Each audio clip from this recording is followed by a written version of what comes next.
Begini respons media Vietnam melihat timnas Indonesia U23 lolos ke Piala Asia U23.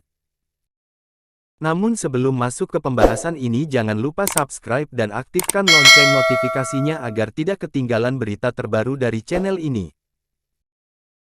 Kesuksesan timnas Indonesia U23 lolos ke putaran final Piala Asia U23 2024 turut direspons oleh media asal Vietnam, The Tao 247 dan Soho.vn.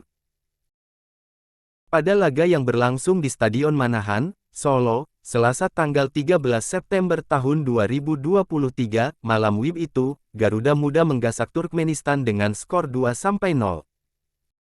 Gol kemenangan timnas Indonesia U23 dicetak Ivar Jenner pada menit ke-44 dan Pratama Arhan saat perpanjangan waktu babak kedua. Tambahan 3 poin membuat tim asuhan Shin Tae-yong itu berhak mendapat satu tempat di kejuaraan tersebut. Timnas Indonesia U23 duduk di peringkat pertama atau juara grup K dengan raihan 6 poin dari 2 pertandingan. Hasil ini membawa timnas Indonesia U23 ke putaran final Piala Asia U23 Qatar yang akan berlangsung pada tanggal 15 April tanggal 5 Mei tahun 2024. The Tao 247 pun langsung menyoroti kesuksesan timnas Indonesia U23 melangkah ke Piala Asia U23. Indonesia U23 pertama kali mengikuti final Asia U23 setelah mengalahkan Turkmenistan U23 di laga final penyisihan grup, tulis The Tao 247. Benar-benar hasil di atas yang disyaratkan karena pelatih Shin Tae-yong dan timnya sebenarnya hanya butuh satu hasil imbang, tambahnya.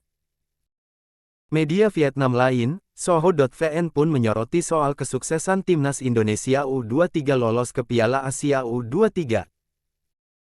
Dalam 5 turnamen yang digelar sebelumnya, Indonesia U23 gagal meraih hak untuk mengikuti babak final, tulis Soho.vn.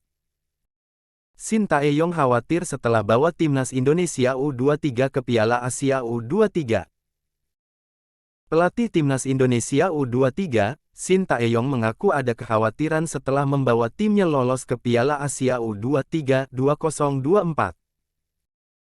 Shin Tae-yong sukses membawa Garuda Muda tampil di putaran final Piala Asia U23 2024 setelah lolos sebagai juara grup K.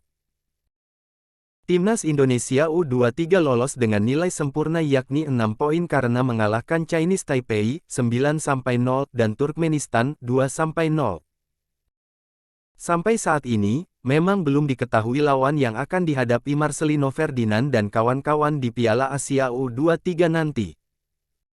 Terkait target yang diusung di turnamen tersebut, Shin Tae-yong mengaku belum bisa banyak berbicara. Justru, Shin Tae-yong merasa sedikit khawatir dengan skuad yang dibawa pada turnamen 2 tahunan tersebut. Saya tidak bisa banyak bicara, kami cukup bersaing di Piala Asia nanti, ujar Shin Tae-yong setelah laga kontra Turkmenistan, Selasa tanggal 12 September tahun 2023. Dia merasa khawatir kekuatan timnas Indonesia U23 akan berkurang karena Piala Asia U23 berbarengan dengan jadwal kompetisi domestik. Piala Asia U23 sendiri akan berlangsung pada tanggal 15 April tanggal 5 Mei tahun 2024 di Qatar dan diikuti 16 tim anggota AFC. Para pemain seperti Ivar Jenner, Elkan Bagot, Rafael Struijk, hingga Marcelino Ferdinand berpotensi akan absen. Terlebih, pada bulan Maret hingga Mei biasanya kompetisi di Eropa sedang berjalan sangat ketat untuk menjadi juara atau lolos dari degradasi. Masalahnya Ivar, Rafael, dan Arhan yang main di luar bisa dipanggil atau tidak, itu penting pada April nanti, katanya. Namun, Shin Tae-yong merasa sangat optimistis jika para pemain yang berkiprah di luar negeri mendapatkan izin dari klub. Sebab, para pemain tersebut merupakan tulang punggung dari timnas Indonesia U23 selama kualifikasi Piala Asia U23. Jika bisa dipanggil semua, saya percaya dan yakin untuk tantangan di Piala Asia April nanti, ucapnya.